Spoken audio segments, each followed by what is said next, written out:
दोस्तों take Mahindra share के बारे में बात करेंगे। क्वार्टर टू के रिजल्ट्स आने वाले हैं। इस वीडियो में प्रीव्यू करेंगे क्वार्टर टू के रिजल्ट्स का दोस्तों टेक महिंद्रा के केस में।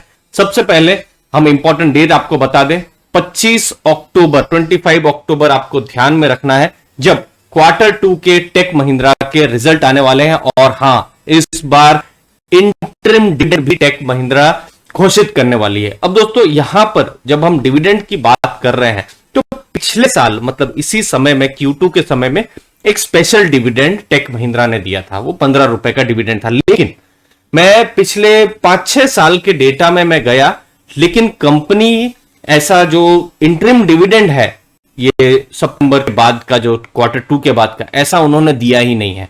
तो ये एक तरीके से एक नई चीज है और मुझे भी बहुत ही यहां पर देखना रहेगा कि कितना डिविडेंड दिया जा रहा है, क्योंकि पिछली बार जो डिविडेंड था वो 15 रुपए का स्पेशल डिविडेंड था। ठीक है, तो कितना डिविडेंड होता है, क्या रहेगा, ये हमको 25 तारीख को ही पता चलेगा। और पास्ट में भी ऐसे इंस्टेंसेस नहीं है, एटलीस्ट पिछले 5-6 सालों में। दोस्तों अब देखिए, जब हम टेक महिंद्रा के बारे में बात करते हैं तो इसने अपने शेयर होल्डर्स को रिवॉर्ड किया है अपने प्राइस के साथ, अपने बिजनेस के साथ। जैसे ये 11 साल पहले का डेटा है, जब अक्टूबर 2010 का आप देख सकते हैं, स्टॉक प्राइस 190 के पास था, मतलब आप अप्रोक्सीमेटली 200 के आसपास ले सकते हैं। और अभी आप स्टॉक प्राइस अगर टेक महिंद्रा का देखेंगे तो आप देखिए ऑलमोस्ट अभी इसका स्टॉक प्राइस 1526 के आसपास है, मतलब ऑलमोस्ट 8 गुना के आसपास इसका जो शेयर प्राइस है ये पिछले 11 सालों में इनका बढ़ा है। अब मैं फंडामेंटल्स के बारे में बात करूं, लगभग 1.5 लाख करोड़ का मार्केट कैप है, पी रेशियो 31 का है। और पी रेशियो जब हम कंपेयर कर रहे हैं जो दूसरी जो कंपनियां हैं जैसे TCS है, इन्फोसिस है, तो देखिए अभी सबके ही पी रेशियो ज्यादा है। जैसे इसके 36 है, TCS के, इन्फोसिस के 36 के आसपास है, विप्रो भी उतना ही है, HCL और टेक महिंद्रा ही थोड़ा सस्ता है। देखिए इन सबके कंपैरिजन में ये सस्ते हैं, लेकिन हिस्टोरिकली अगर आप देखेंगे तो ये सब पी रेशियो थोड़ा सा महंगे हैं दोस्तों। तो ये चीज है। अब आईटी सेक्टर को एक फायदा मिला है कोविड के बाद, क्योंकि डिजिटलाइजेशन की बहुत बड़ी थीम वर्ल्ड ओवर हो रही है। ROC return on capital employed 23% का है, मतलब कितना कैपिटल जो है बिजनेस में लगा रही है कंपनी और उसमें से कितना रिटर्न मिल रहा है। फिर return on equity, share holders के फंड पर कितना रिटर्न मिल रहा है, 19%।